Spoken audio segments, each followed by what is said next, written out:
Assalamualaikum warahmatullahi wabarakatuh. Alhamdulillah, wassalatu wassalamu ala rasulillah wa ala alihi wa sahbihi wa man walah wa ba'du. Teman-teman sekalian, Alhamdulillah kembali kita diberikan kesempatan oleh Allah Subhanahu wa Ta'ala untuk beraktivitas di hari ini. Semoga insyaAllah hari ini aktivitas kita mendapat bimbingan dari Allah Subhanahu wa Ta'ala dan mudah-mudahan lebih baik daripada hari-hari sebelumnya. Ini penting saya ingatkan dalam setiap kesempatan supaya kita bisa mengoreksi dulu yang telah kita kerjakan, kemudian membangun visi baru pada hari-hari yang akan kita lalui. Demikian diajarkan dalam Al-Quran. Dan ini yang mempraktikkan sekarang menjadi luas.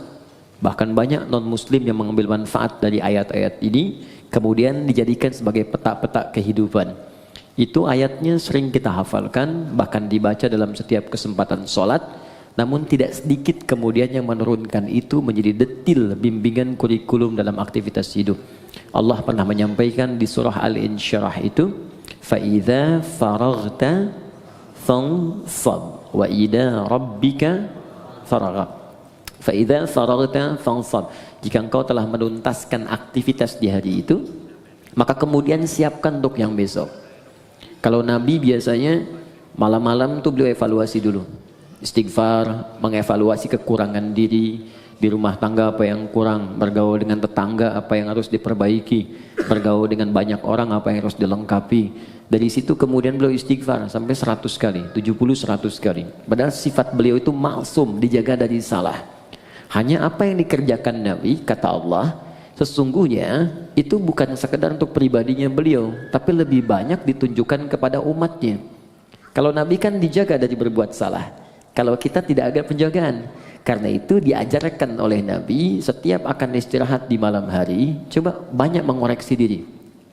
Manfaatnya tidur juga akan lebih enak. Ketika orang banyak merenung di kesempatan malam, sebelum tidur dia istighfar, koreksi diri, itu cenderung hatinya lebih tenang. Karena itu ketika dibawa tidur, tidurnya lebih rileks, lebih santai, lebih enak. Beda ketika orang masih mengumpulkan persoalan dalam benaknya dan belum melahirkan ketenangan dalam jiwanya. Beda antara solusi dengan tenang itu lain. Ya, tenang itu belum tentu mendatangkan solusi seketika. Tapi ketika ketenangan itu tiba, walaupun solusi belum datang, tapi jiwanya semakin nyaman. Karena itu di dalam Al-Quran sering diajarkan amalan-amalan yang diantara manfaatnya membuat jiwa kita tenang. Ya, contoh, Allah menyebutkan orang yang sering berzikir itu hatinya tenang. Quran surah 13 ayat ke-28. Ala bizikrillahi tatma'innul qulub. Kata Allah, ala, yakinkan pada jiwamu, aku informasikan dengan kuat, bizikrillahi, dengan banyak berzikir kepada Allah. Ba-nya di sini musahabah, membangun kedekatan. Jadi kalau orang mencoba dekat dengan Tuhan, ingin mendekat kepada Allah, dia banyak berzikir, tatma'innul qulub, maka dampak zikir itu akan berpengaruh kepada ketenangan jiwa. Nah, bagaimana cara berzikir? Diberikan detilnya. Baca Quran itu zikir. Makanya Al-Quran disebut dengan zikir. Quran surah ke-15 Al-Hijr ayat ke-9. Inna nahnu nazzalna dzikra. Kami telah turunkan Al-Quran sebagai zikir. Jadi kalau teman-teman sedang baca Al-Quran, itu ada ketenangan, zikir di situ. Makanya silahkan kalau Anda tidak percaya, silahkan ketika Anda sedang gelisah, pekerjaankah di kantor, di rumah tangga ada masalah, alih-alih Anda kemudian adu argumentasi atau hanya menuliskan persoalan di media sosial, bikin status yang tidak kunjung tuntas, kenapa kemudian tidak Anda alihkan dengan berwudu, membuka mushaf, baca Quran? Ini jaminan. Demi Allah saya katakan, ketika Anda praktekkan, kata Allah saya berikan ketenangan. Ambil wudu, buka mushaf, baca. Walaupun solusi belum tiba, hati cenderung tenang. Bahkan ada orang-orang yang jangankan baca, dia mendengar Al-Quran saja, itu ada kekuatan dalam jiwanya. Itu ada di Quran surah ke-8 ayat kedua. Innamal mu'minuna alladzina idza dzukirallahu wajilat qulubuhum wa idza tuliyat alaihim ayatuhu zadatuhum imana wa ala rabbihim yatawakkalun. Orang beriman itu kalau dia disebutkan nama Allah, ada getaran dalam jiwanya. Dan kalau dibacakan ayat-ayat Allah, bertambah keimanannya dan semakin dekat hubungannya dengan Tuhan. Tawakalnya kuat. Dikata Allah, kalau Anda nggak sempat baca misalnya, atau kesulitan membaca, buka murotal. Teman-teman di jalan sambil Anda ke pekerjaan, ya, Anda ingin tenang, alih-alih mendengar atau membaca yang tidak jelas, buka murotal. Dengarkan. Minimal itu akan membawa ketenangan pada jiwa, kata Quran. Ada bacaan Quran, ada sholat. Sholat itu disebut zikir. Quran surah ke-20 ayat ke-14. Ya innani anallahu la ilaha illa ana fa'budni wa aqimis sholata li dzikri. Kata Allah, saya Allah, tidak ada Tuhan selain saya. Sembah saya. Cara menyembah saya, tunaikan sholat sebagai zikir. Karena itu banyak dulu orang-orang yang ketika sedang gelisah, ada masalah, dia memilih untuk berwudu. Ada yang datang ke masjid, ada yang sholat di rumahnya, minta solusi, minimal ketenangan tiba. Doa bagian dari zikir. Ya, Quran surah ke-7 ayat ke-205. Wadhkur rabbaka fi nafsika tadarruan wa khifatan wa dunal jahri minal qaul. Silahkan kau berdoa sebagai zikir. Karena itu orang berdoa cenderung tenang. Nah ini disatukan saat kita akan tidur. Silakan Bapak Ibu cek. Bukankah saat akan tidur berdoa? Ya kan? Bukankah saat akan tidur diajarkan baca ayat-ayat? Ya, kalau yang mula-mula diajarkan 3 kul itu, Al-Ikhlas, Al-Falaq, An-Nas, Qul huwallahu ahad, Qul a'udzu birabbil falaq, Qul a'udzu birabbin nas. Tambah ayat kursi supaya tidak diganggu oleh setan saat tidur. Ya, ingat, kita tidur, setan datang dalam tidur. Ya, datang dalam tidur. Makanya kalau ada mimpi buruk, Nabi mengatakan dia diganggu oleh setan. Ya, untuk itu kita meminta pencegahan kepada Allah yang tak mengantuk. Ingat, setan tak tidur, Allah tak ngantuk. Maka kita meminta bacakan ayat kursi. Ya, lempar dia dengan ayat kursi. Allahu la ilaha illa huwal la ta'khudhu sidatun wala naum. Ya, lempar dengan ayat kursi. Tidak cukup dengan ayatnya, dengan kursinya sekalian. Ya, ya bacakan itu. Kemudian ada yang sholat kan? Sholat dulu sebelum tidur kan? Ya, Nabi mengajarkan witir atau 2 rakaat sebelum kita tidur. Supaya apa? Supaya tenang. Jadi gini, saya ingin ajarkan, mohon maaf, berbagi bukan mengajarkan. Saya ingin berbagi begini. Agama itu ketika memerintahkan kepada kita, bukan ingin memberi beban. Di cara berfikirnya ingin memberikan solusi. Di ketika Allah minta kita sholat, sebetulnya ingin memberikan ketenangan. Minta kita berdoa supaya kita nyaman. Allah nggak butuh dengan sholat kita. Semuka langit dan bumi tidak bersujud kepada Allah, tidak akan menurunkan status Allah sebagai Tuhan. Cuma kita yang butuh. Makanya ketika dipanggil hayya 'alas shalah, Anda bertanya kenapa sholat? Kata Allah lewat suara azan, hayya 'alal falah. Yang aku berikan lewat sholat bukan beban, tapi kebahagiaan untukmu. Bukankah engkau selalu minta, ya Allah bahagiakan rumah tanggaku, ya Allah sukseskan pekerjaanku. Aku yang punya, datang kamu sujud, minta aku berikan. Karena itu di pertemuan terakhir kemarin kita memohon kepada Allah saat duduk di antara 2 sujud, minta banyak permohonan. Rabbil filli warhamni wajburni warfa'ni warzuqni, dan seterusnya. Minta kasih sayang, minta perlindungan, minta rizki, minta rahmat, minta kesehatan, dan seterusnya. Karena Allah yang punya. Pertanyaannya, kenapa banyak orang meminta dalam sholat kemudian belum ada yang terkabul, atau satu dari sekian banyak belum dicapai? Boleh jadi ada yang belum maksimal dalam sholatnya, atau ada dari bacaan dan gerakan sholat itu yang belum dipahami dengan baik sehingga maknanya tidak teresap ke dalam jiwa. Karena itu kita teruskan sebentar manfaat dari apa yang kita pelajari lewat sholat. Kita masuk ke pertemuan sekarang, sujud bagian kedua. Saya akan ambil 10-15 menit saja, selebihnya kita akan diskusi dari pertemuan yang telah kita lalui. Saya kira ada beberapa kesempatan yang belum kita untuk berdiskusi, dan saya mohon izin mungkin akan berhenti lebih awal, ya mungkin setengah 12 atau mungkin 15 menit sebelum zuhur. Saya bisa pamit lebih dulu karena ada hal yang harus saya kerjakan kemudian. Jadi kita maksimalkan pertemuan ini untuk membahas 10-15 menit bagian sujud yang kedua. Setelah itu kita coba buka diskusi. Anda yang ingin ditanyakan atau sempat terlewatkan dari awal wudhu sampai dengan ke bagian sujud itu, pertanyakan kemudian, karena setelah itu kita akan masuk bab bagian ketiga terakhir. Tiga terakhir kita akan bahas tahiyat. Ya, jadi cara tahiyat, baik tahiyat pertama ataupun terakhir plus bacaannya. Kemudian yang kedua adalah doa khusus sebelum salam, karena ini menjadi bagian terakhir dari 4 keadaan yang doanya seketika akan dikabulkan oleh Allah kalau benar caranya. Ada saat berdiri, kedua saat rukuk, ketiga saat sujud, dan keempat sesaat sebelum salam. Untuk yang ini saya akan berikan perhatian lebih karena jarang banyak orang fokus di sini, saking ingin cepatnya selesai sholat. Jadi baru tahiyat udah pengen salam gitu kan. Makanya Allah taruh tuh di bagian terakhir sebelum salam, ada peluang saat kita membacakan doa itu seketika kalau benar doanya bisa dikabulkan. Kalau dalam posisi itu Anda diminta dan dimohon untuk memberikan sesuatu atau meminta sesuatu, kira-kira apa yang harus kita mintakan? Kan dulu ada tayangan di TV dalam 1 jam harus menghabiskan uang sekian, bingung kan mau beli apa aja.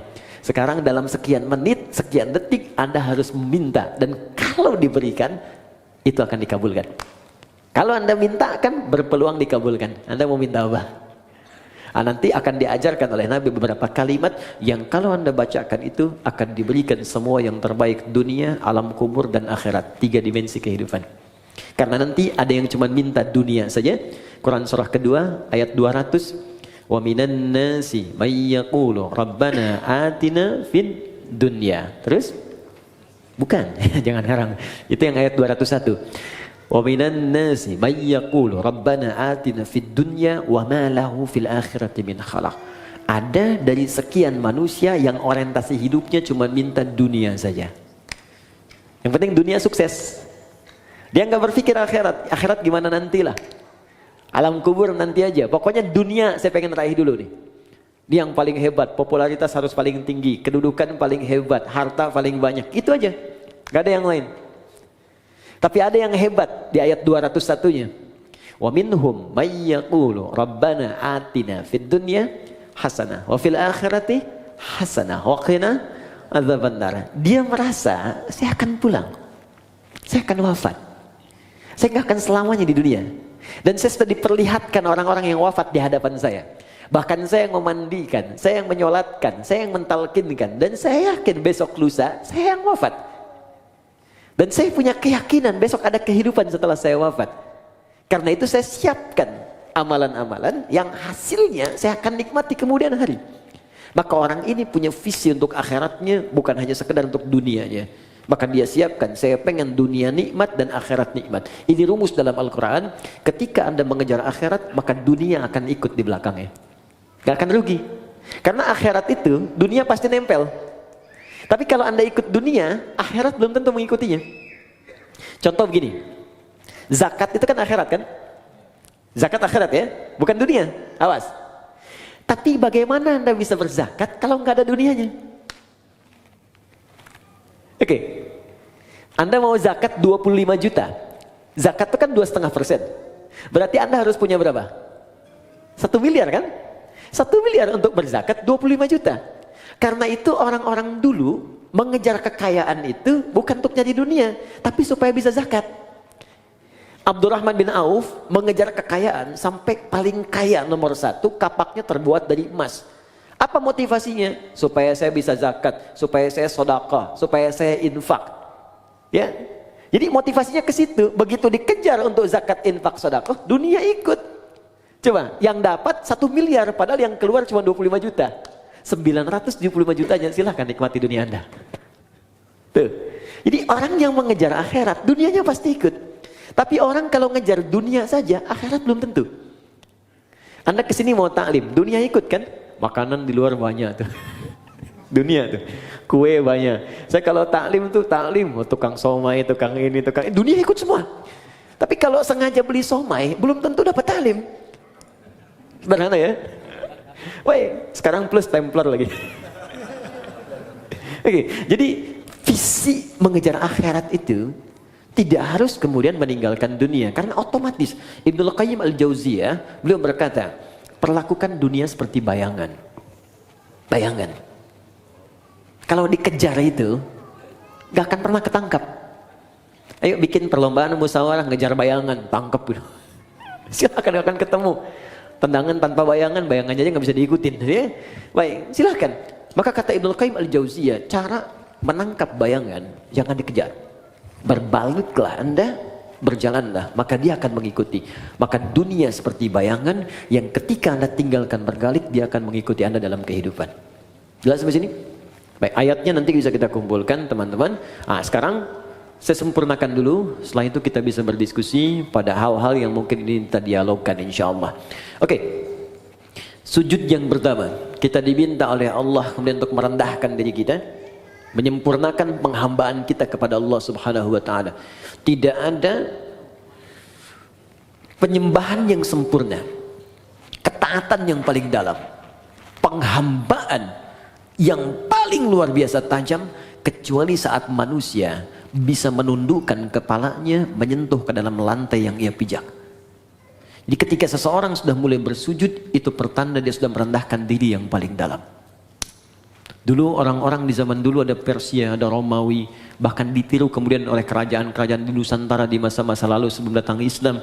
Untuk kemudian menghormati rajanya, dia ada yang bersujud, ada yang ruku seperti ini sudah kita bahas, ada yang sujud kemudian dia menempelkan bahkan kepala di lantainya untuk menandakan kepatuhan kepada rajanya. Apa yang didapatkan dari raja-raja dunia ini? Maaf, tidak seluruhnya diberikan. Tidak semua kebutuhan diberikan. Belum tentu dia sehat diberikan obat. Belum tentu keperluannya diberikan. Belum tentu dia gelisah ditenangkan. Tapi kemudian Allah berfirman, datang padaku, sujud kepadaku, ketika engkau sujud, aku berikan apapun yang kau butuhkan dalam kehidupan. Bahkan turun Quran surah ke-48 ayat 29 yang pernah kita bacakan di pertemuan lalu. Muhammadur Rasulullah walladzina ma'ahu asyidda'u 'alal kuffar ruhama'u bainahum tarahum ruk'an sujjada yabtaghuna fadlan minallahi wa ridwana. Umat Muhammad SAW itu tegas pada segala hal yang menyimpang, tapi juga penyayang terhadap sesamanya. Anda akan lihat mereka sering ruku dan sujud. Saat posisi sujud itulah dia kemudian bermohon kepada Allah semua kemuliaan yang mampu dia dapatkan. Itu tantangan. Jadi begitu Anda merendahkan di hadapan Allah, maka Allah berikan apa yang kamu butuhkan, aku akan berikan. Maka keluarlah hadis Nabi SAW. Perhatikan baik-baik kalimat Nabinya yang disampaikan dari Ibnu Abbas. An Ibnu Abbas radhiyallahu taala anhuma. Hadis riwayat Ibnu Abbas, semoga Allah meridai kepada beliau dan kepada kedua orang tuanya. Anin Nabi sallallahu alaihi wasallam, beliau menerima riwayat ini dari Nabi sallallahu alaihi wasallam. Perhatikan kalimatnya, aktsirud du'a. Jika Anda dalam posisi sujud, maka perbanyak permintaan. Doa. Minta, minta, minta, minta, minta. Ada seorang datang kepada Nabi, ya Rasulullah, tolong doakan saya masuk surga. Tolong doakan saya masuk surga. Apa jawab Nabi? Fa'inuni bikasratis sujud. Maka bantu saya dalam doa itu dengan engkau beramal memperbanyak sujud. Bahkan untuk surga pun sujud. Untuk dunia mau minta, silakan. Karena itulah di kesimpulan terakhir, orang yang sujudnya benar, ketika dia sujud menghambakan dirinya, dia katakan subhana rabbiyal a'la, maha suci Allah yang paling tinggi di antara semua yang pernah dapati dalam kehidupan. Wa bihamdi, aku memujinya. Subhanakallahumma bihamdika Allahumma ighfirli, aku minta ampun ya Allah kalau selama ini aku salah dalam penghormatan, salah dalam penghambaan. Ampuni saya ya Allah. Maka bangkit dia, didudukkan oleh Allah. Kata Allah, silahkan mau minta apa, aku berikan apapun yang kamu butuhkan. Maka Nabi ajarkanlah duduk di antara dua sujud untuk meminta kepada Allah beberapa permintaan yang kita butuhkan. Rabbi firli, warhamni, wajburni, warfa'ni, warzukni. Dari sekian yang kita bahas di pertemuan yang lalu, ada 7-8 permintaan. Silahkan minta. Makanya minta dengan hati, jangan cuma di lisan. Ketika Anda mengatakan Rabbi firli, ingat punya dosa apa. Awas, jangan hambar. Kalau cuma hambar, cuma di lisan. Kalau cuma minta di lisan, itu sudah banyak yang mengerjakan. Ada orang Arab Baduy dulu begitu. Dan dikoreksi oleh Al-Quran. Buka Quran surah ke-49, ayat ke-14. Oke, Quran surah ke-49, Al-Hujurat. Ya. Ayat ke-14. Ya.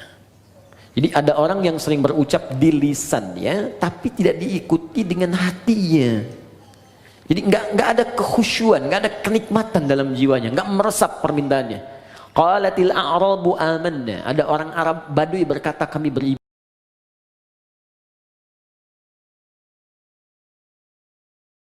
Pas mau nanti ngafani, beli kain kafan. Kalau enggak saya yang belikan sendiri. Ya pokoknya semua beli. Kain kafannya nyata. Terus siap-siap yang mau jadi volunteer dari sekarang. Disiapkan. Nah, siapkan ya, nanti kita siapkan cara ngafanin bagaimana. Kemudian nanti baru terakhir setelah itu menyolatkan. Ya, terus nanti kita berikan tambahan cara mengangkat sampai masuk ke liang lahat seperti apa. Ya. Terakhir. Untuk hari ini, nanti saya cukupkan di sini, setelah itu kita dialog. Ya. Dalam sujud yang kedua, kita sujud, fikihnya, kalau bicara fikih bukan hikmah, maka dikerjakan mutlak seperti Nabi menunjukkan. Ya, sallu kama ra'aitumuni usalli, salatlah kalian seperti melihat aku salat. Jadi fikihnya, setelah kita duduk di antara dua sujud, sujud kembali. Posisinya seperti yang pertama, menempel 7 plus dengan tambahan hidung.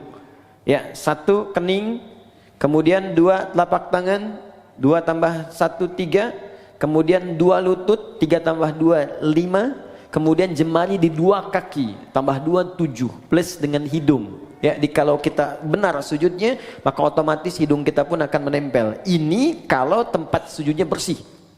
Seperti di sini karpet sejadah. Tapi kalau Anda sedang keluar, ya, di pantai, naik ke gunung, diduga misalnya kurang bersih, maka tidak mutlak harus menempelkan hidung, diangkat boleh.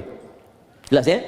Saya sudah contohkan, jadi tidak perlu kemudian saya contohkan kembali, dan saya sudah bikin PowerPoint. Jadi pertemuan berikutnya nanti saya tunjukkan PowerPoint dari awal takbir sampai dengan selesai salam. Baik, sudah ada, nanti saya kirimkan ya, insyaallah. Kemudian teman-teman fokus, setelah sujud seperti biasa, tempelkan dulu. Mohon maaf sekali, boleh bantu saya? 1 orang aja.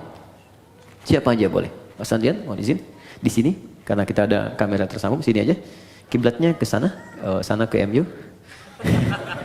Ya, silakan, sujud langsung. Oke. Nah, fokus. Lihat sini teman-teman. Nah, ini sudah bagus. Ini tempelkan dulu. Mohon izin, jangan dulu berdoa ya. Jangan dulu berdoa. Ingat sampai kata Nabi, famakin sujudaka, sempurnakan dengan baik dulu sujud secara caranya, baru berdoa. Kening ini sudah ya di sini. Jangan sampai terhalang.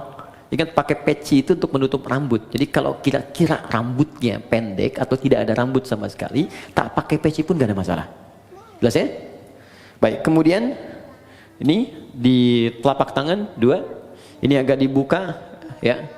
Sudah cukup baik, agak dibuka. Yang penting nggak ke sini ya, cukup di sini. Agak dibuka sehingga tidak dirapatkan ke sini. Ini hati-hati, ada yang dilarang oleh Nabi, jangan kau tempelkan ini siku di sini sehingga menutup diafragma. Di saat sedang sujud kan darah dipacu kencang dari jantung ke otak. Begitu kita tempelkan di diafragma itu bisa terhambat, bisa meninggal orang kalau terlalu lama. Dibuka. Ilustrasinya kata Nabi sampai anak kambing bisa lewat. Ingat anak kambing itu kan zaman Nabi orangnya besar-besar. Ya, jadi wajar lewat, itu cuma ilustrasi bahasa kiasan. Maksudnya ada ruang di sini, bukan Anda ukur. Mama sini, sholat yang benar. Anak kambing mana? Anak kambing. Tidak ya. Ini 2 lutut sini. Kemudian ini ditutup, bukan dibuka begini. Sudah saya terangkan, ditutup begini. Ini sudah bagus. Nah, sudah seperti ini baru berdoa. Nah, biarkan nikmat dulu, tekan sampai di kepala ini terasa enak, di kening. Ini masih hidup ya. Ya. Alhamdulillah. Jadi tenang dulu, enak. Setelah merasa, biasanya awal-awal pusing. Awal-awal pusing biasanya. Nanti setelah itu enak. Baru berdoa. Bangkit. Alhamdulillah. Nah, sudah duduk di antara 2 sujud, kan? Kemudian sujud kembali seperti tadi yang pertama. Baik, ini yang kita lakukan serupa. Jadi fikihnya tidak ada yang berubah. Sujud kedua sama seperti sujud yang pertama. Secara fikih. Bacaannya pun tidak berubah. Sama. Ya, subhana rabbiyal a'la atau subhana rabbiyal a'la wa bihamdi atau subhanakallahumma bihamdika Allahumma ighfirli. Silahkan dipilih. Jelas. Tapi ingat pesan saya baik-baik. Itu bacaan tadi itu hanya pengantar pada doa. Ingat, bacaan formal pengantar doa. Ingat pelajaran kita yang lalu. Setelah itu minta kepada Allah. Apa yang kita mintakan? Ingat baik-baik, sujud pertama kita minta silakan dalam hati, rasakan apa yang kita mohonkan. Bangkit, duduk di antara dua sujud, diajarkan oleh Nabi. Ini permintaan ini yang kamu bacakan. Kemudian kita sujud lagi, bacakan seperti yang pertama, tapi ingat sujud yang kedua mengandung makna syukur. Kalau benar syukurnya, Allah akan berikan lebih dari apa yang kita bacakan dalam duduk di antara dua sujud tadi. Bahkan ada orang yang belum minta, sudah Allah berikan. Seperti Maryam tadi, gak minta, Allah sampaikan. Seperti Luqman dengan anaknya, yang bukan Nabi, bukan Rasul. Seperti Umar pernah mendapatkannya. Seperti Abu Bakar pernah meraihnya. Seperti Ali pernah mendapatkannya. Bukan Nabi, bukan Rasul, tapi mendapatkan kemuliaannya. Paham sampai sini? Nah sekarang, ketika sudah sujud, kemudian bangkit, baik tahiyat ataupun bangun kembali, ada satu PR yang harus kita praktekkan dulu. Kata Allah, kamu syukur, saya tambahkan. Bagaimana cara bersyukur dan apa itu syukur? Kita bahas ini kurang lebih 1-5 menit. Setelah itu kita cukupkan, kita buka untuk diskusi. Sepakat? Oke, silakan Mas. Jazakallah khair. Syukur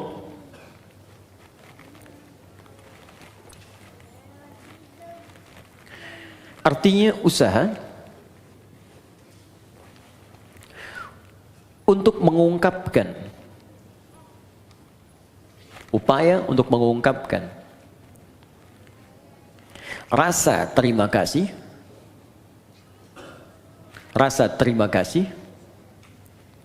dan kebahagiaan.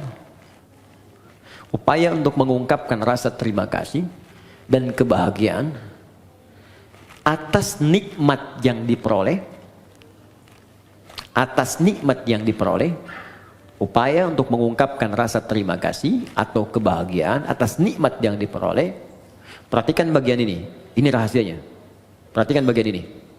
Dengan cara menggunakan nikmat itu sesuai dengan ketentuan yang Allah tetapkan.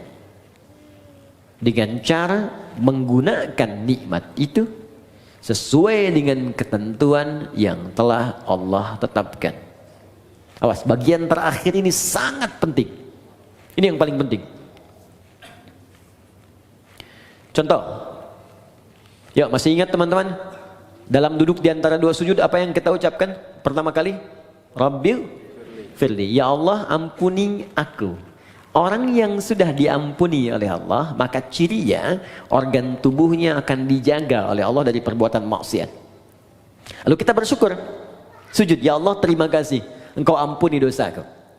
Maka ketika Anda bangkit lagi, utamanya selesai sholat kita, maka buktikan nikmat yang telah Allah berikan kepada kita itu dengan berusaha menjaga tubuh kita untuk digunakan pada hal yang telah Allah tetapkan.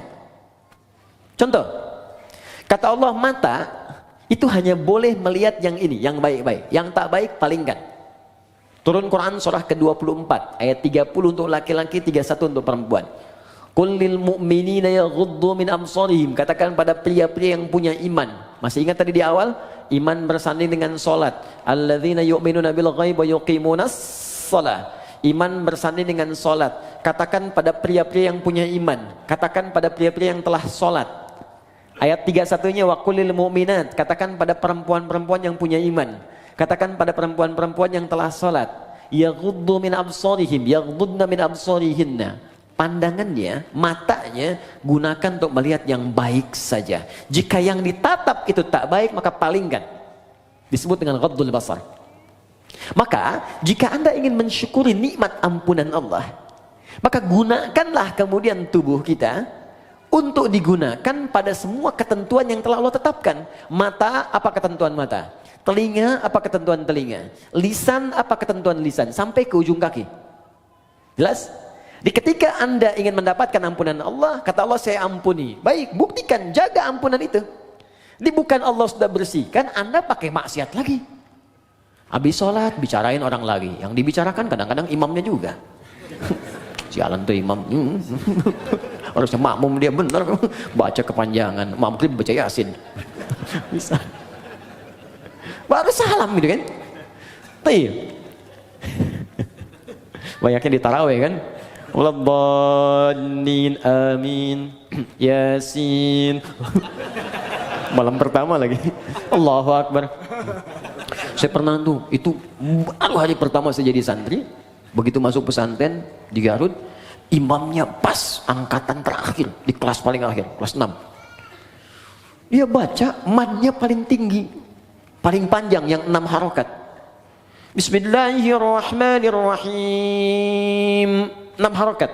Ya, kalau sekarang bingung, jadikan detik. Kalau kami mengajarkan pakai detik. 1 detik itu 2 harokat. 2 detik 4 harokat. 3 detik 6 harokat. Di detik itu lebih mudah. Tak, tak, tak. Lihat. Alhamdulillahi Rabbil Alamin. Ar-Rahmanir-Rahim. Maliki Yaumiddin. 6 harokat panjang sampai waladhdallin. Jadi ketika dia baca 6 harokat itu kan lewat tadi 3 menit. Al-Fatihah aja. Udah begitu selesai waladhdallin, amin, Yasin. Saya hari pertama masuk pesantren, malam pertama tarawih pakai Yasin. Di hati itu begini aja. Tapi Allah Maha Adil. Allahu Akbar. Jadi begitu selesai Yasin, Allahu Akbar. Itu tuh. Tapi tidak harus ditiru tuh yang begitu ya. Ya. Oke, lihat balik sini. Teman-teman fokus. Jadi begitu caranya. Ya, telinga jaga, lisan jaga. Jadi jangan sampai saat sholat diampuni, habis sholat maksiat lagi. Ini menunjukkan ada yang salah dalam sholatnya. Tuh, sampai nangis anak-anak tuh. Banyak yang begitu. Ya sayang, nggak apa, mau coklat. Oke. Ada berapa? 1 orang? Tolong ke belakang. Rizki. Saya tutup. Kalau ini standar ya. Ini yang sering orang keliru. Rizki bisa materi, uang, benda, pakaian, kendaraan, makanan, rumah, dan sebagainya. Oke, kita praktek dulu, fokus, praktek dulu. Kita minta warzuqni, ya Allah berikan aku rizki. Allah jawab. Dan kadang banyak orang tidak sadar, mungkin kesuksesan yang Anda dapatkan sekarang, itu atas doa Anda saat sholat. Anda pengen punya kedudukan, kata Allah saya berikan. Anda pengen punya harta, saya berikan. Anda ingin popularitas, sukses karir, saya berikan kata Allah. Tapi berapa banyak yang Allah berikan atas doa yang dimintakan dan dikabulkan itu kemudian yang disyukuri. Anda sujud, bangun, kata Allah syukuri. Sekarang pertanyaannya, ada orang yang bisa mensyukuri rezeki sampai-sampai Allah ditambah terus, tambah. Saking banyaknya tambahan sampai dia merasa dunia kecil. Dan yang paling dahsyat, ada orang yang nggak megang tapi ketika butuh ada. Itu yang kaya. Di saking banyaknya nggak kehitung. Mau makan, ada makanan. Pengen beli buah, ada yang beliin buah. Ada makan, ngajak teman malah dibayarin. Ya, jadi apa yang dia kerjakan tuh Allah cukupkan, cukup. Tapi dia aja nggak punya beban. Ya, nggak capek, kendaraan nggak ngurus-ngurus. Mau berangkat ada yang jemput. Kadang-kadang dia telunjuk tangan begini, taksi berhenti. Gitu kan? Wah, pokoknya luar biasa lah. Betul, pas bayar dibayarin. Nah, bagaimana cara mendapatkan rumus-rumus dimudahkan oleh Allah? Kata Allah syukuri. Nah, kembali ke konteks tadi di awal, syukur itu menggunakan nikmat yang Allah berikan sesuai ketentuan yang Allah tetapkan. Contoh, maaf, saya tidak bermaksud untuk menyampaikan hal-hal yang kurang berkenaan, tapi ini untuk introspeksi kita. Allah katakan, cari pakaian untuk menutupi aurat. Anda minta, ya Allah warzuqni, berikan saya rezeki. Kata Allah, ini saya kasih. Oke, dari pemberian itu Anda berikan pakaian. Kata Allah, bentuk syukur dari pakaian itu engkau gunakan untuk menutupi aurat. 1. Berapa banyak kemudian dari hamba yang Allah berikan rezeki itu justru membeli pakaian yang membuka auratnya. Orang tuanya tertutup tapi anaknya terbuka. Jadi kalau dari kecil Anda tanamkan kepada anak, diberikan pakaian yang membuka auratnya, ya bagaimana saat dewasanya? Itu baru pakaian. Yang kedua, silakan lihat. Kata Allah, gunakan pakaian itu untuk engkau gunakan menampil dengan sempurna saat ibadah. Menghadap kepadaku dengan pakaian yang indah. Turun Quran surah ke-7 ayat 31. Ya bani Adam khudhu zinatakum inda kulli masjid. Hei anak cucu Adam, jika ada panggilan dari masjid maka kenakan pakaian terbaikmu. Saya mau tanya, panggilan apa yang muncul dari masjid? Salat. Allahu Akbar, Allahu Akbar. Makanya orang khusyuk itu di pertemuan yang lalu masih ingat? Ketika dia akan menghadap Allah, dia kenakan pakaian terbaiknya. Allah yang panggil. Antum ini dapat undangan Sabtu Ahad yang ngundang manusia, tampilan luar biasa.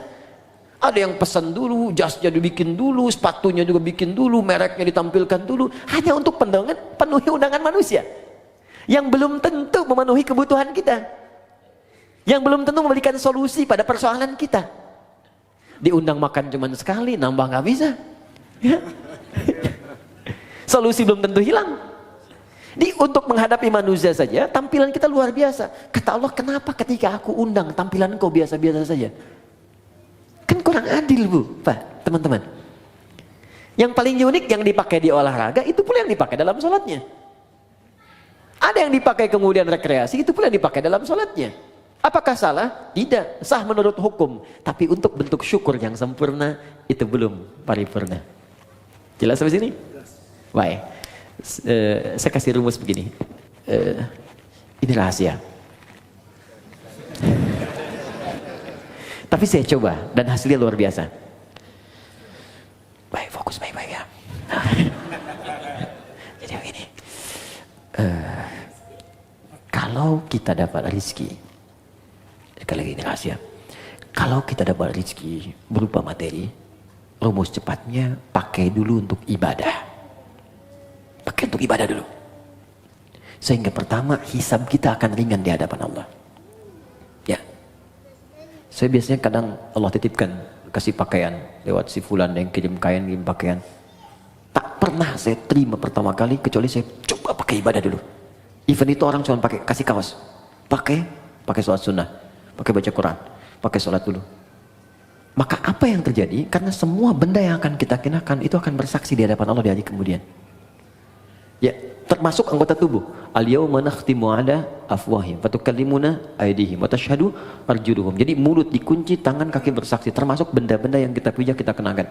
Di surah Az-Zalzalah, idza zulzilatil ardu wa akhrajal ardu wa qala al-insanu yauma idzin tuhadditsu akhbaraha. Pada saat kiamat itu terjadi, akan ada hisab dan semua benda yang kita pijak, yang kita kenakan akan bersaksi di hadapan Allah.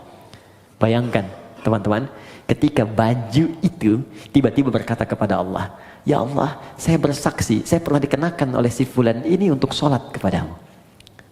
Ya Allah, saya bersaksi dikenakan oleh si fulan ini, ya Allah, bangun tahajud mengenakan aku. Allahu Akbar. Ya fulan, ketika aku berikan kepadamu nikmat berupa pakaian, apa yang kamu kerjakan? Ya Allah, saya bersaksi, pertama kali saya gunakan untuk memenuhi panggilanmu ke masjid. Maka sepatu itu berkata, benar ya Allah, Anda gunakan. Buka pintu, rumah Anda, masuk ke ruangan kamar Anda, buka kemudian lemari pakaian Anda, coba lihat setiap helai pakaian Anda, berapa banyak yang sudah digunakan untuk ibadah. Jangan-jangan ada di antara pakaian itu yang hanya dipakai untuk digunakan maksiat saja selama hidup. Maka saran saya, cepat tutupi dengan ibadah sebelum dia bersaksi di hadapan Allah dan memberatkan timbangan Anda pada keburukan. Anda sudah minta motor, sepeda aja belum bisa membawa Anda ke masjid. Ya Allah, aku pengen motor. Kamu ini gimana? Minta motor, beban kamu akan berat. Sepeda aja belum mampu mengantarkan kau ke masjid. Itu si fulan, sepeda dia nggak punya, motor nggak pernah mimpi, mobil nggak pernah berharap. Kakinya bisa dipakai mengantarkan dia ke masjid. Jarak dia ke masjid 2 kilo. Kamu cuma 20 meter ke masjid. Sepeda sudah saya berikan, motor sudah saya limpahkan, mobil saya anugerahkan, mereknya bermacam-macam, belum mengantarkan kau juga. Maka nikmat apalagi yang harus aku berikan kepadamu supaya engkau mau berangkat ke masjid itu. Jadi kalau ada teman-teman mengatakan warzukni, ini hati-hati ya. Anda meminta dalam salat warzukni, ya Allah berikan aku rizki, dan sudah Allah limpahkan, tapi rizki itu belum mampu mendekatkan Anda kepada Allah, maka mesti berhati-hati. Jangan-jangan ada istidraj di dalamnya. Istidraj. limpahan yang terasa nikmat, tapi di balik itu ada kumpulan azab yang sedang menunggu. Maka segera bertobat. Coba dicek, punya sepeda pernah dipakai untuk mengantar ke masjid belum? Pernah dipakai ibadah belum? Punya motor pernah dipakai ibadah belum? Punya mobil pernah dipakai ibadah belum? Pakaian berapa banyak pernah digunakan ibadah? Tulisan pena, handphone berapa banyak dipakai maksiat? Bandingkan dengan taatnya. Nah, semakin banyak ditata oleh kita untuk kepada hal-hal yang baik, syukur, maka semakin Allah akan tambahkan kepada kita nikmatnya. Itu gambarannya. Kalau ada yang macet di pertengahan, bukan karena dihambat, mungkin nikmat yang sudah ada belum dimaksimalkan untuk berbuat taat kepada Allah Subhanahu wa taala. Jelas sampai di sini? Oke. Karena itu kita cukupkan dulu sujud yang kedua, selesai kemudian tinggal aplikasinya. Ya, teman-teman, rezeki banyak ya. Ada anak-anak tuh, anak, cucu. Berapa yang sudah diinvestasikan pada kebaikan? Ingat, ketika Allah sampaikan jaga diri dari neraka, itu yang disebutkan pertama keluarga. Fokus, qu anfusakum wa ahlikum nara. Jaga diri dan keluargamu dari neraka. Diri keluarga, anak, pasangan, orang tua, ayah, suami, istri, selalu itu yang disebutkan. Itulah rezeki. Ya, saya cukupkan sampai di sini. Untuk sementara waktu kita berdialog dulu. Kalau ada yang mau bertanya atau ingin diperjelas dari mulai wudu sampai dengan sujud tadi bagian kedua, silahkan kita diskusikan. Karena yang pertemuan berikutnya kita akan langsung masuk kepada bab yang baru, yaitu tahiyat, doa sebelum salam, dan amalan pasca salat. Saya perkenankan.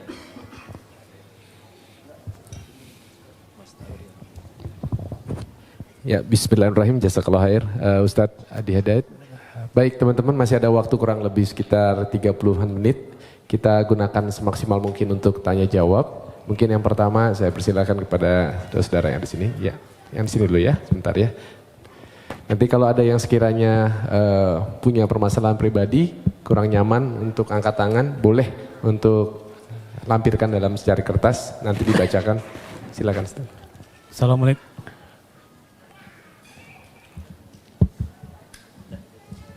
Assalamualaikum Ustadz, nama saya Iksan Ustadz. Di kajian bulan lalu kan duduk di antara dua sujud ada dua cara Ustadz. Iftiros sama yang tafaruk. Yang kedua belum dikasih tahu Ustadz caranya, tafaruknya seperti apa. Baik, duduk di antara dua sujud, saya mengatakan di pertemuan lalu, duduk dalam sholat itu ada dua jenis. Ya, duduk dalam sholat ada dua jenis. Satu disebut iftirash, kedua disebut tawarruk. Iftirash membentangkan bagian kaki kirinya untuk kemudian diduduki itu dan melipat bagian kanannya. Karena itu disebut iftirash dari kata firash, sesuatu yang terbentang. Kasur disebut firash karena dibentangkan kita tiduri itu. Duduk disebut iftirash karena kaki bagian kiri dibentangkan untuk kita duduki itu. Kemudian yang kanan dilipat. Contoh paling mudahnya, kita kemudian duduk seperti ini, kemudian yang kiri dibentangkan begini, kemudian duduki, yang kanan kemudian dilipat seperti ini. Jadi kalau kita menghadap ke sini, nah ini iftirash ya. Jadi seperti ini. Yang kirinya dilipat, kita duduki, yang kanannya ditekuk. Gini ya. Jelas ya? Kemudian yang kedua tawarruk, agak lebih santai. Ya, memasukkan kemudian bagian kirinya ke sela-sela betis bagian kanannya ke sini. Kemudian duduk ke tempat alas lantainya di sini. Di tawarruk, sehingga tawarruk terasa lebih santai. Ya, seperti ini. Jadi ini yang dilipat kemudian ke kiri, yang kanannya ini kemudian ditekuk bagian jari-jarinya. Jadi kalau saya buka, mohon maaf sekali sebesar-besarnya. Bismillah. Ini saya buka, jadi jemarinya seperti ini, dilipat ya. Ya, ini yang dilipat, ini tidak pakai ya, lipat. Nah, ini yang kiri dimasukkan, dilipat, diduduk seperti ini. Dia agak lebih santai. Nah, ini ada sejarah. Dia ada kisah kapan Nabi kemudian tawarruk, karena di awal-awal masa, saya mohon izin kenakan kaos kaki dulu ya, sehingga nanti ada orang potong video itu Ustadz aneh katanya kan. Yang kanan pakai kaos kaki, yang kiri tidak. Ini sekarang masanya agak repot nih. Oke. Jadi ada nanti kisahnya. Jadi kenapa Nabi asalnya iftirash terus. Iftirash bahkan di tahiyat. Makanya nanti di beberapa mazhab termasuk Maliki, nanti saat tahiyat, baik tahiyat pertama ataupun yang terakhir, semua duduknya iftirash, kayak yang tegak. Nah, tapi nanti di akhir-akhir masa beliau hidup, itu kemudian beliau tawarruk pada bagian keduanya. Ya, makanya ada perdebatan yang sangat menarik di dalam fikih Maliki dengan Syafi'i. Ya, ketika kemudian Imam Malik ditanya kenapa Anda kemudian tawaruk, tidak tawaruk tapi iftirash dua-duanya. Kata Imam Malik, karena saya mengikuti Nabi. Di awal masa sholat itu, beliau kemudian duduknya iftirash semua. Nah, tawaruk itu ketika beliau sudah mulai lemah di akhir. Makanya yang terakhir cenderung lebih santai. Ya kan? Karena keadaannya sudah mulai agak lemah. Maka di akhir cenderung santai, karena tahiyat terakhir lebih lama daripada tahiyat yang pertama. Tapi jawaban Imam Syafi'i pun sangat bagus. Kata Imam Syafi'i, kita kan diperintahkan mengikuti Nabi. Ya kan? Jadi kalau Nabi tawaruk, kita ikut tawaruk. Nabi iftirash, kita ikut iftirash. Kalaulah logikanya Nabi kemudian sudah lebih sepuh sehingga kemudian lebih nyaman tawaruk, kenapa dua-duanya tidak tawaruk? Tapi satu iftirash, satu tawaruk. Karena itu Imam Asy-Syafi'i lebih memilih untuk yang satu iftirash tahiyat pertama, yang kedua kemudian tawaruk. Imam Malik mempertahankan iftirashnya. Dua-duanya benar, yang salah yang sambil baringan gitu ya. Baik. Jadi jangan berdebat pada dalil yang memudahkan. Adapun duduk di antara dua sujud, ya maka duduknya iftirash, bukan tawarruk. Iftirash. Jadi ingat, hanya ada dua duduk dalam salat, iftirash dan tawarruk. Iftirash dan tawarruk keduanya bisa dipakai dalam tahiyat, tapi di antara dua sujud hanya iftirash saja, bukan tawarruk. Kecuali pada kondisi kaki yang bermasalah sehingga tidak bisa iftirash, maka silahkan, jangankan tawarruk, kaki maju ke depan pun satu itu boleh. Ya, jadi jangan marah ya. Teman-teman di Mekah misalnya kan ada sholat tiba-tiba orang Arab kakinya begini satu saat tawarruk, ya kan? Nah, ini tandanya sedang ada masalah di kakinya. Gak sopan nih sama Allah. Bukan begitu. Dia sedang ada masalah. Ya, jadi silahkan mau begini silahkan, mau gini silahkan. Kalau sedang memang ada kesulitan. Ya, kaidah fikihnya apa? Ad-daruratu tubihul mahdzurat. Dalam kondisi yang darurat maka yang terlarang menjadi dibolehkan untuk sementara. Ingat ya, larangan yang dibolehkan itu sifatnya bukan permanen, tapi sementara. Ingat, contoh, ini sering saya sampaikan. Anda pergi ke hutan, kemudian di hutan sulit menemukan makanan halal, yang ada cuma babi. Kalau tak makan itu, maka bisa melemahkan fisik, bisa wafat. Maka dalam kondisi itu boleh makan daging babi. Ya, dapatkan, sembelih, ambil, masak, makan. Tapi tidak untuk dinikmati. Hanya untuk menutup lapar. Enak juga ya? Tidak, ya. Jadi hilangkan lapar sambil mencari yang halal. Begitu yang halal ditemukan, maka ini haram kembali mutlak. Jelas ya? Oke, ada yang lain? Bismillah. Baik, bismillahirrahmanirrahim. Ya, ini ada yang sepertinya mengirimkan secari kertas. Kalau lihat dari tulisannya karena jelek nih pasti laki-laki nih. Ya. Assalamualaikum warahmatullahi wabarakatuh. Waalaikumsalam warahmatullahi.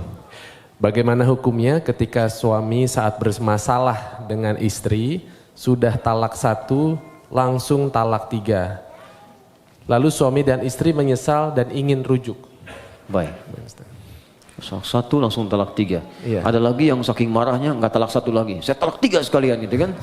Baik. Nah, jadi teman-teman, saya mau katakan begini. Kita harus belajar dulu fikih munakahat, fikih rumah tangga. Di dalam bahasan munakahat rumah tangga itu ada bagian talak. Talak itu asalnya bukan untuk memisahkan, tapi solusi terakhir untuk menyatukan kembali. Asalnya bukan untuk memisahkan, tapi solusi terakhir untuk menyatukan kembali. Bagian paling akhir. Quran surah kedua Al-Baqarah ayat 229. Sampai nanti panjang sekali, ya. Sampai 230, 231, sampai ke 233-nya diselang lagi masuk 234 rumah tangga lagi. Jadi pertama, talak ketika dikeluarkan itu ada urutan. Urutan pertama, jika punya persoalan jangan sampai keluar kalimat talak dulu. Kembali dulu ke Quran surah keempat An-Nisa ayat 34 sampai 35. Fokus.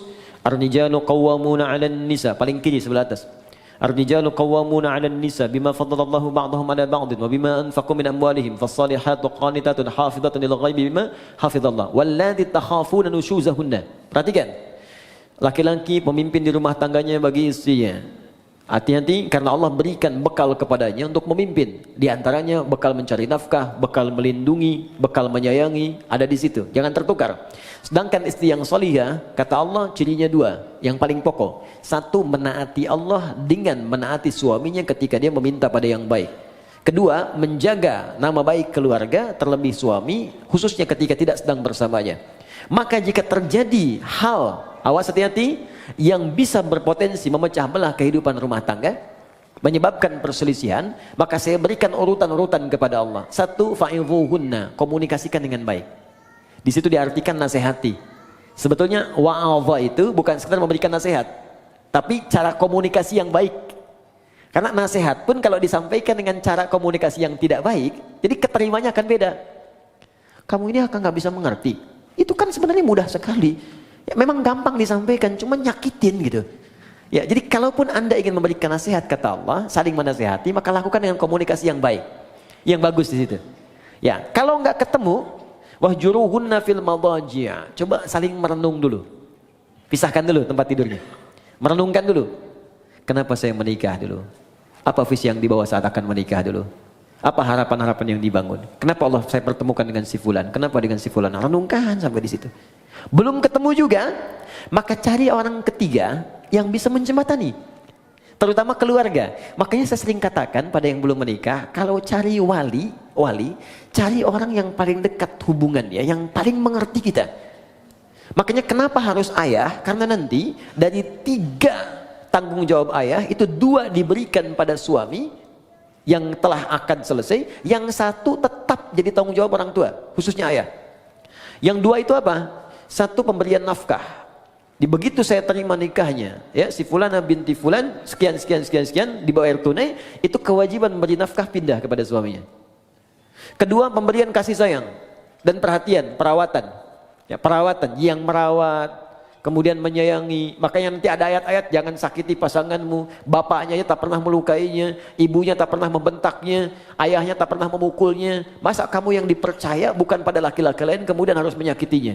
Turun Quran surah keempat ayat 19. Bahkan kalimat iman dilekatkan di situ. Kalau kamu ada persoalan jangan cepat marah, kata Allah. Boleh jadi di balik masalah itu saya kirimkan hikmah yang besar supaya kamu belajar lebih baik. Kemudian yang ketiga, untuk memberikan perhatian. Perhatian. Nah ini yang ketiga, orang tua masih punya. Makanya nanti ketika ada persoalan di rumah tangga, itu yang jadi wali terlibat memperhatikan. Dan boleh jadikan untuk konsultasi, tanya. Aku ada persoalan, begini masalahnya, boleh tanya. Ya, karena itu bahasa Qur'annya, perhatikan. Fa in khiftum shiqaqa bainihima fab'athu hakaman min ahli wa hakaman min ahliya. Jika Anda khawatir rumah tangga sulit dipertahankan, kemudian berat persoalannya, gak bisa diselesaikan sendiri, maka cari orang bijak di antara keluarga untuk menengahi. Bicara, ngobrol. Kalau gak ketemu juga, maka jalan yang paling tinggi terakhirnya adalah talak itu keluar. Ya, tapi talak yang paling menarik, wal mutallaqatu yatarabbasna bi anfusihinna thalathata quru. Kata Allah, perempuan-perempuan yang ditalak itu, juga laki-laki yang menalaknya, setelah talak dikeluarkan itu hendaklah dia menunggu 3 kali masa suci. Ketika saat suci dia ditalak, tunggu 3 kali. Tunggu itu bukan nunggu pisah. Banyak orang salah paham di sini. Bukan nungguin pisah. Kapan 3 kali suci datang? Kapan datang? Bukan. Tapi itu bagian terakhir. Ini di 3 kali ini masih ada nggak rasa cinta? Ada perhatian. Apalagi lihat anak. Ada nggak untuk mengoreksi diri? Jangan-jangan kesalahannya bukan pada pasangan, pada pribadinya. Ada nggak kemampuan untuk melihat itu? Dilihat. Makanya yang pertama ini disebut raj'i. Raj'i itu ruju'. Ruju' itu kembali. Di talak ini dijadikan solusi oleh Allah untuk mengembalikan. Mungkin dalam 3 kali masa suci ini masih berpikir untuk bisa kembali. Ini jangan diputuskan selesai, bukan begitu. Makanya 3 kali nih. 1 kali suci, tunggu. 2 kali suci, merenung lagi. Mungkin mau, tapi ada syarat. Istri menuliskan syaratnya kepada suami. Kalau mau kembali, begini.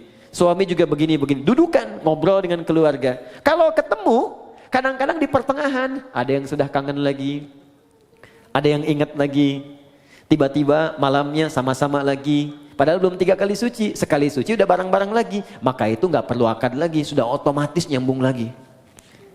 Jadi sekali, 2 kali, kalau 3 kali kemudian tidak keluar itu, ya tidak keluar iswahnya, tidak ada nyambungnya, maka jatuhlah talak 1 di situ. Jelas? Kemudian pengen dikoreksi, pengen balik lagi, ya kemudian nyatu lagi, akad kembali, menyatu di situ. Kalau tidak diakadkan kembali, maka si perempuan berhak menikah dengan orang lain. Jelas ya? Nah kalau kemudian menyatu lagi, ada masalah lagi, talak yang kedua baru jatuh. Jadi nggak ujuk-ujuk 3. 1 selesai, nyambung lagi. Talak lagi, masuk yang kedua. Itu pun masih ada koneksi sampai 3 kali lagi. Panjang sekali. Nah kalau kemudian pada yang kedua ini sadar, nyambung lagi. Ternyata ada masalah lagi sampai yang ketiga puncaknya. 3 kali masalah sudah melewati 6 kali suci. Masa nggak selesai-selesai? Maka Allah kasih pelajaran. Kalau keluar yang ketiga ini, pada yang kedua nih. Pada yang kedua, kalau kamu sampai keluar talak yang ketiga lagi, kamu nggak bisa langsung nyatu kembali kecuali dua-duanya harus menikah dulu dengan yang lain dulu sebelum menyambung kembali, supaya tidak terjadi talak lagi yang ketiga. Tapi kalau memang nggak bisa disatukan dan memang ada hikmah, mungkin sampai di sini rumah tangganya, mungkin sampai di sini kelengkapannya, sudah. Maka di situ kemudian berlaku talak yang ketiga. Jadi nggak ujuk-ujuk kemudian langsung 3, tidak. Ada tahapan di situ. Yang paling menarik begini. Boleh jadi perpisahan itu hanya muqaddimah untuk mengantarkan pada penyatuan kembali. Saya punya guru falak yang sangat terkenal di Indonesia. Namanya Kiai Haji Yujan Esa. Yujan Esa. Rahmukallah. Esa itu singkatan Endang Syarif. Kiai Haji Yujan, orang Garut ini. Wah ini Masya Allah, lebih cepat dari kalkulator. Jadi kalau udah ditanyakan, udah sekian. Arah kiblat sini. Kita hitung betul. Google kalah lah pokoknya, Kompas telat. Ya, jadi itu seketika. Haji Yujan itu didapatkan karena dikasih orang. Bahasa Arabnya Yujan.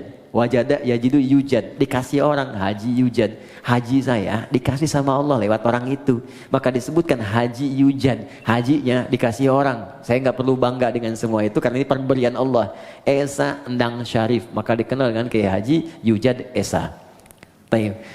Silahkan kalau mau singkat. Nah, kemudian menikah.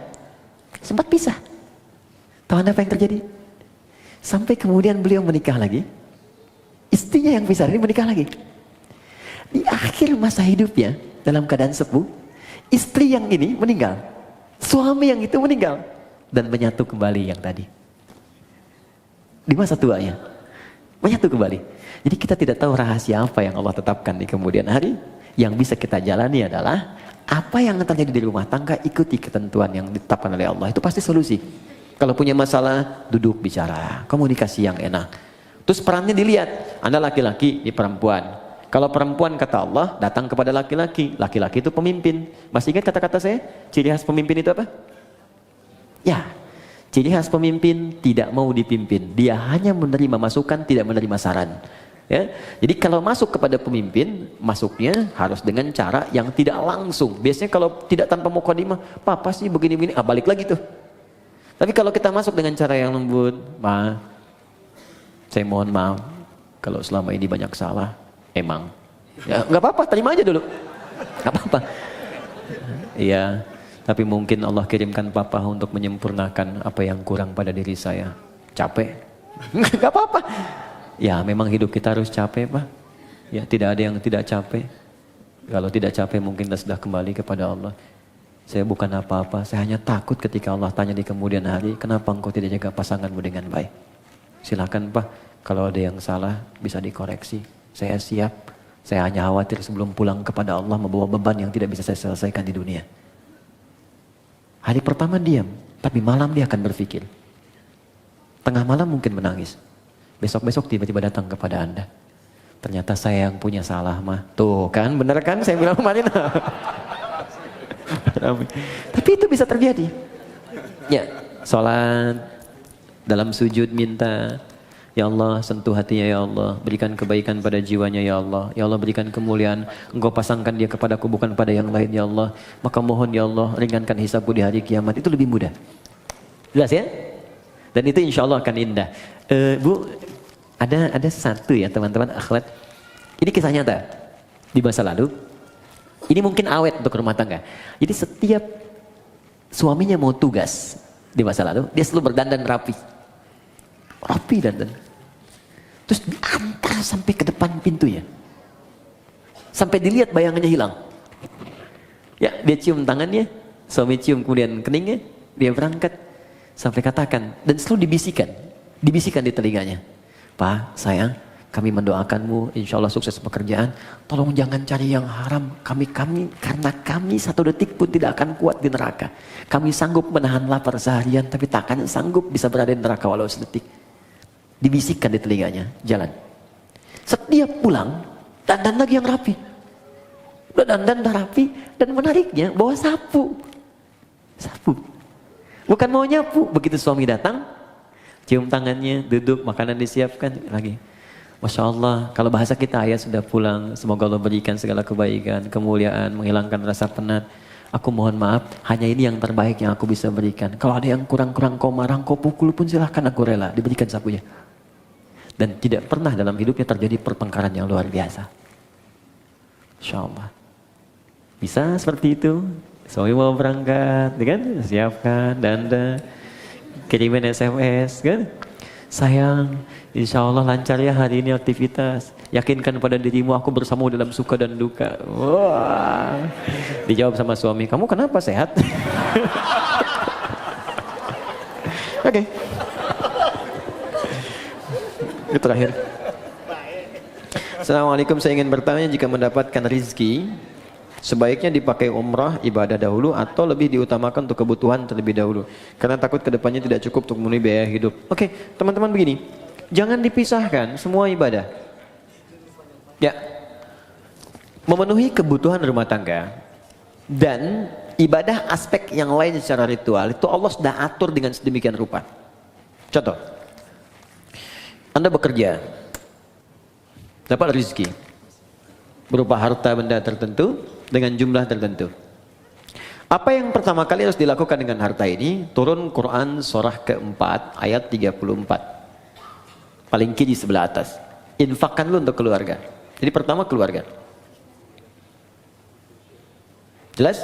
Ar-rijalu qawwamuna 'alan nisa bima faddalallahu ba'dahum 'ala ba'din wa bima anfaqu min amwalihim. Jadi Anda cek nih kebutuhan keluarga itu berapa?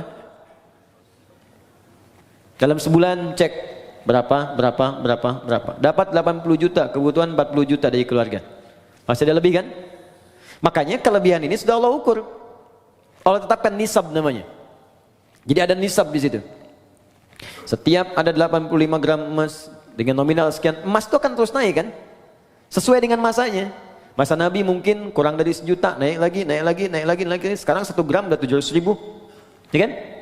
Baik, jadi ini kurang lebih sudah 60 juta ke atas. Maka ketika Anda mendapatkan ini, kata Allah, ini pun silahkan keluarkan zakatnya dulu. Baru keluar zakat. Zakat pun keluar setelah melewati batas ini. Ya, 85 pas ke atas keluar zakat. Bahkan ada pendapat di ulama pun, jika zakat ini pun, awas hati-hati, bisa berpengaruh terhadap kebutuhan keluarga yang memang dibutuhkan nilainya segitu, maka ini belum dikeluarkan. Ada pendapat demikian. Jadi ketika kebutuhan keluarga 75 juta misalnya, dibutuhkan betul. Ya, mohon maaf. Kemudian dapatnya 60 juta, ini sudah masuk kategori nisab. Hanya nisab ini pun keluar zakat, itu ditunda setahun. Kalau bertahan, lebihnya ada, kan? Baru kemudian keluar. Ya, ada yang menyebutkan haul di sini. Karena itu, jika kemudian ini masih belum mencukupi, maka ini tidak keluar. Tutupi dulu ini. Di Anda bayangkan, zakat saja yang sifatnya wajib keluar ketika nisab muncul, itu bisa ditunda atau tidak keluar ketika kebutuhan keluarga belum tersalurkan. Kalau sifatnya betul-betul mendesak. Tapi kalau sifatnya asumsi, nih kebutuhan kita misalnya 60 juta nih dalam sebulan, saya dapat 75 juta, ya, atau saya dapat 60 juta pas. Tapi masih asumsi, belum jelas ini, maka rumus cepatnya keluarkan zakat lebih baik. Karena rumusnya ketika Anda keluarkan, Allah berikan 10 kali lipat. 10 kali lipat dari yang dikeluarkan. 10 kali lipat ini jangan dihitung dari uangnya, dari nilainya. Boleh jadi dijaga yang nilai 60 juta ini supaya dia berkurang. Sakit tidak ada. Kebutuhan ini tiba-tiba dibelikan oleh orang lain. Ini yang menjadi gratis. Anak-anak dapat beasiswa. Akhirnya yang 60 juta tinggal 30 juta. Anda masih nyimpan 25 juta. Sudah sampai sini? Oke, nah sekarang kita kembalikan ke umrah. Ustaz, saya dapat rezeki nih. Saya pilih mana, umrah atau saya penuhi kebutuhan keluarga dulu? Kalau memang ada kebutuhan keluarga yang sangat mendesak yang harus dipenuhi, maka ini yang didahulukan. Ini kemudian diakhirkan. Caranya, simpankan untuk tabungan, nabung tapi niatkan betul. Tuliskan tabungannya, cadangannya umrah, jangan diganggu untuk apapun. Misal, saya dapat rezeki 55 juta, kebutuhan keluarga 45 juta. Ini harus saya dahulukan, masih sisa 55 juta. Maka Anda simpan misalnya 10 juta untuk umrah, 5 juta untuk cadangan ke sini. Jelas? Simpan, dapat lagi, simpan, dapat lagi, simpan. Sampai terpenuhi, baru berangkat. Kalau sudah dapat 30 juta ini niatkan untuk umrah, berangkatkan umrah. Ya. Tapi kalau cuma asumsi, takut ada kebutuhan, takut ini, tidak, dahulukan ibadah.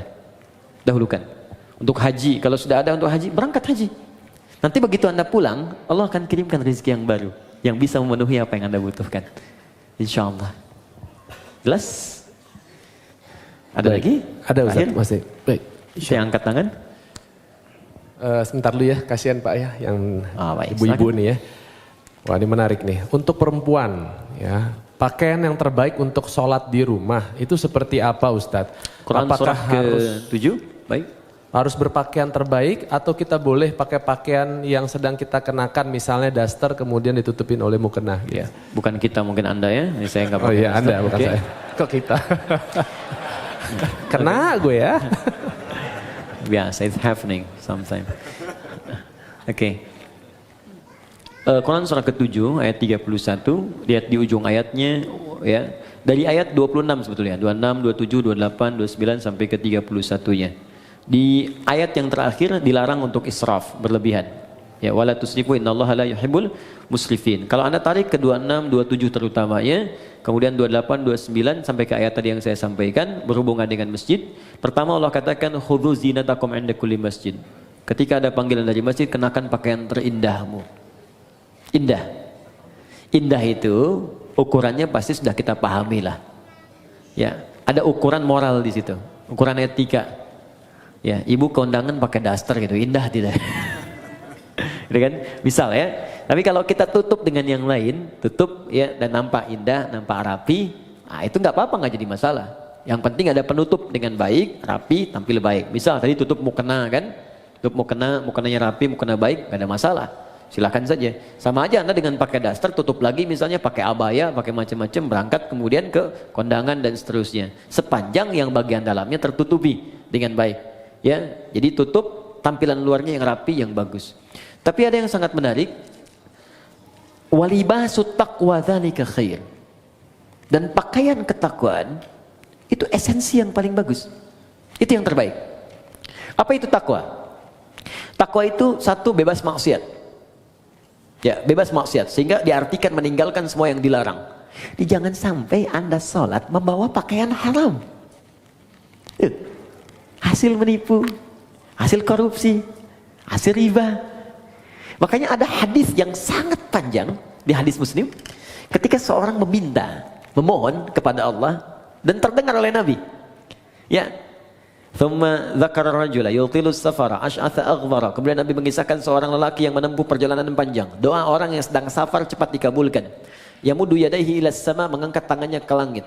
Fayaqulu, maka dia berkata, Allahumma ya Rabb, ya Rabb. Jadi tiga yang dia kerjakan. Satu safar, kedua mengangkat tangan, yang ketiga memulai dengan al-asma'ul husna. Setiap satu itu cepat mengabulkan doa. Di orang safar 2 kali cepat dikabulkan. Orang mengangkat tangan cepat dikabulkan. Menyebut al-asma'ul husna cepat dikabulkan.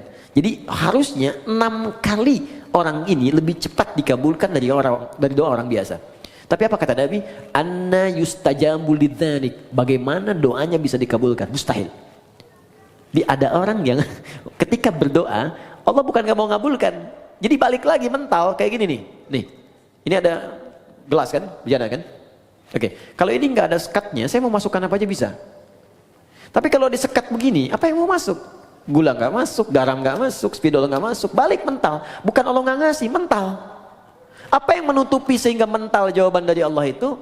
Pertama kata Nabi, mat'amu haram, karena sumber makanannya haram.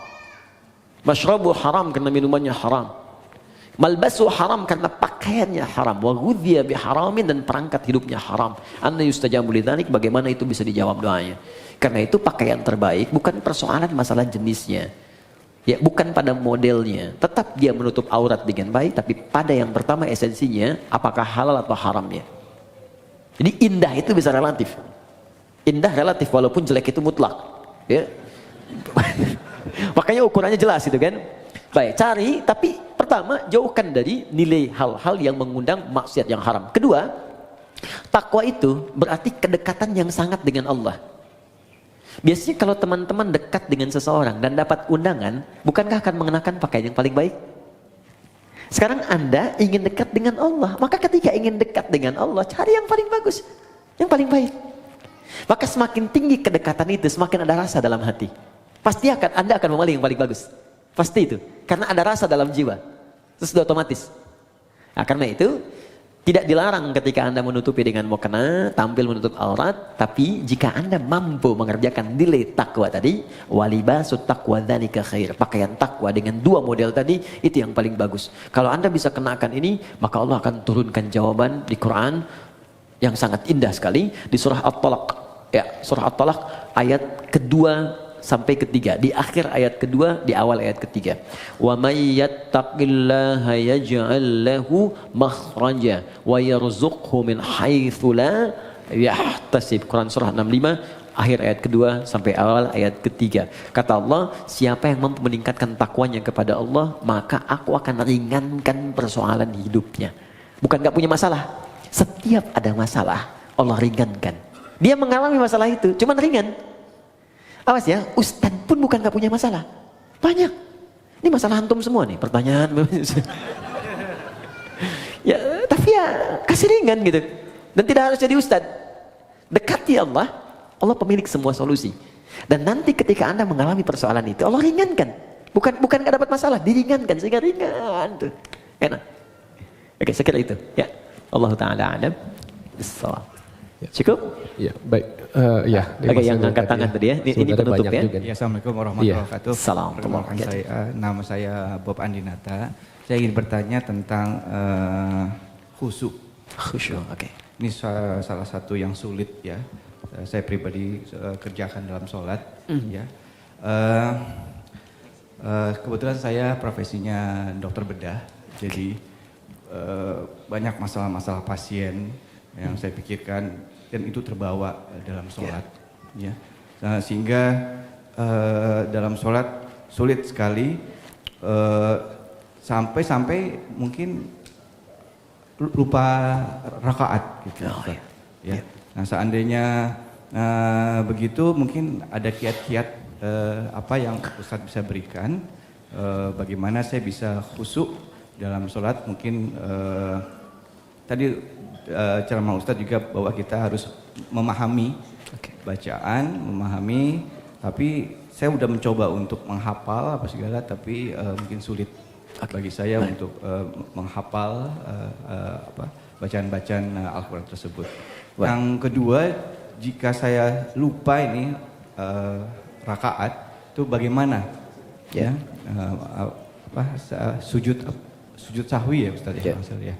Bagaimana tata caranya seandainya kita lupa tentang rakaat tersebut.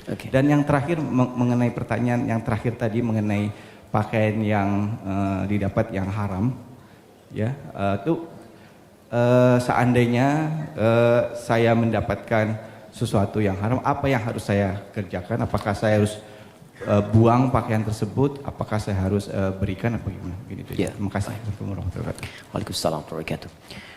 Baik, pertanyaan dari Dr. Bob tentang persoalan khusyuk dalam sholat. Memang khusyuk itu masalah yang luas, universal.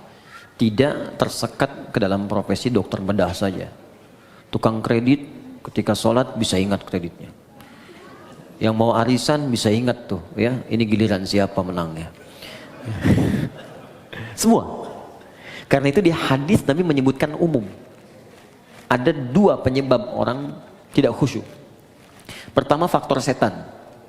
Ada setan khusus menggoda orang sholat. Namanya khanzab. Ada yang menyebut khinzib. Setan itu banyak jenisnya. Nanti mungkin bagus juga kalau kita belajar fikih setan. Ya, supaya tahu cara menghindarinya. Jadi kan, ya, kita nanti belajar jenis-jenis setan. Ada setan di rumah tangga. Ya, ada di Quran surah kedua ayat 102. Namanya dasim. Ada setan di pasar. Itu yang kalau ke mall pulang-pulang masih inget tas belum dibeli.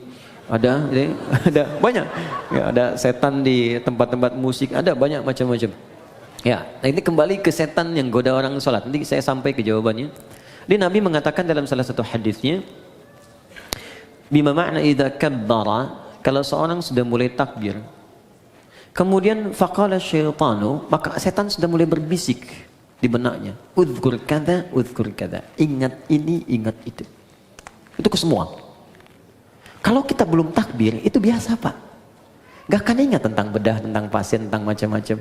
Tapi ketika Anda mulai takbir, Allahu Akbar, mulai ingat. Gunting tadi letaknya di mana? Ini ada yang belum dibedah, ini ada yang muncul semua. Berarti normal. Normal. Karena setannya betul menggoda. Ya, datang tuh. Baik.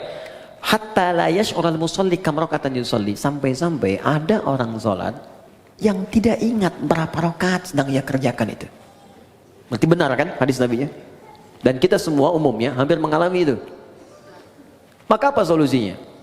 Maka yang pertama sebelum sholat, diminta kita untuk berlindung kepada Allah. Berniat dengan benar, innamal a'malu binniyat. Semua amal bergantung pada niatnya.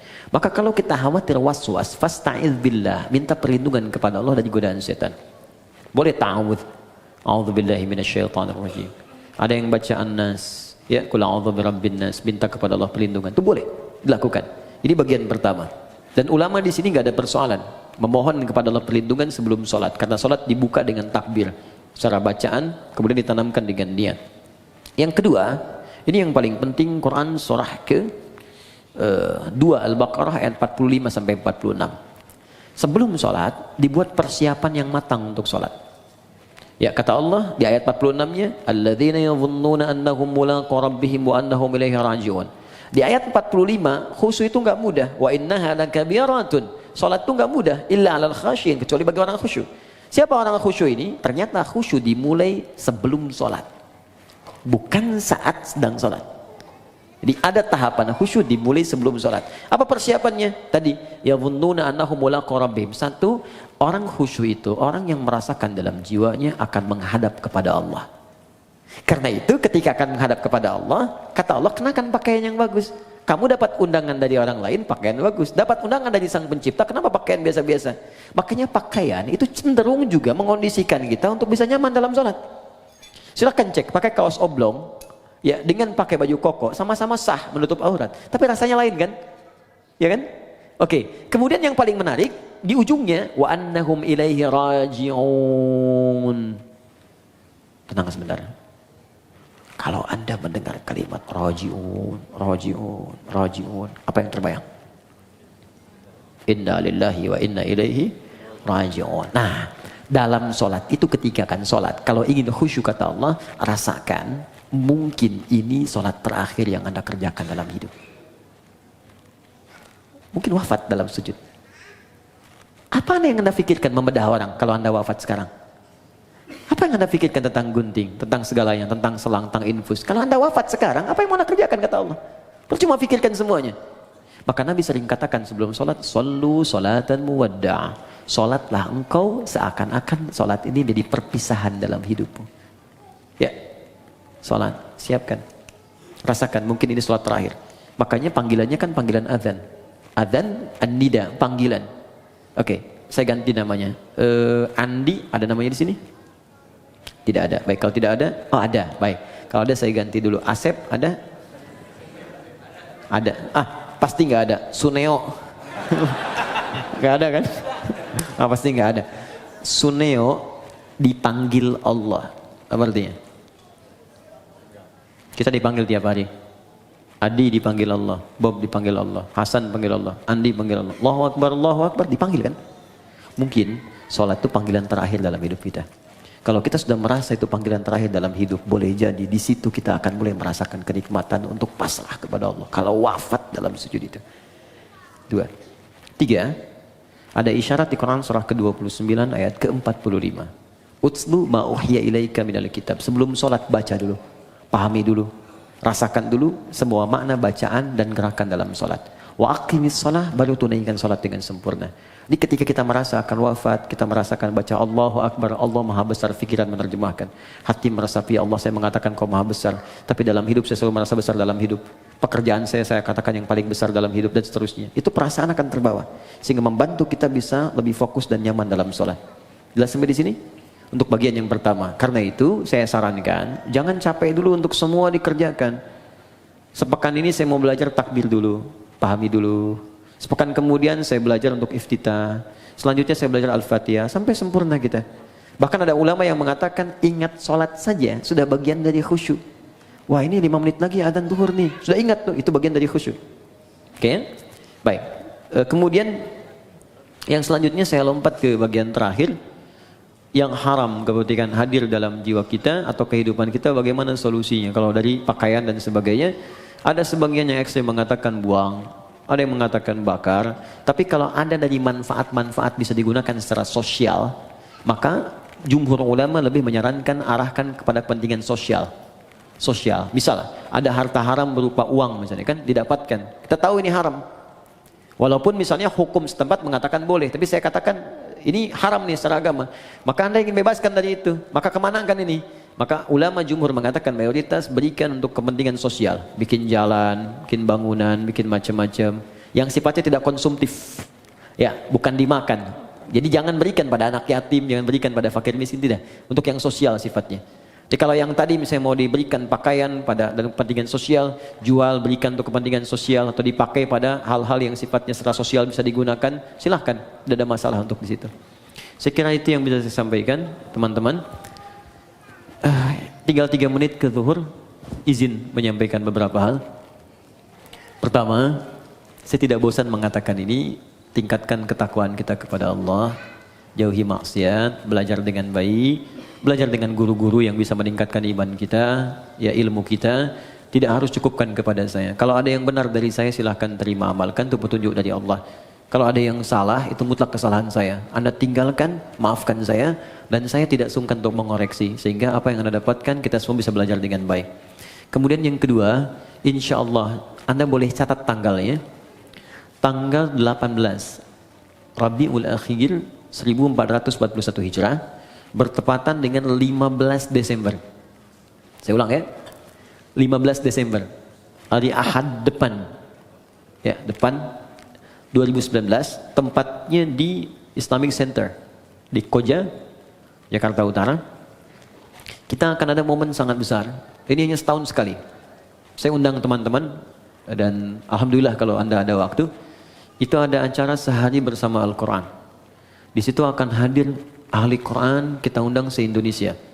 Khususnya peserta-peserta karantina yang pernah ikut menghafal Quran 30 juz 30 hari.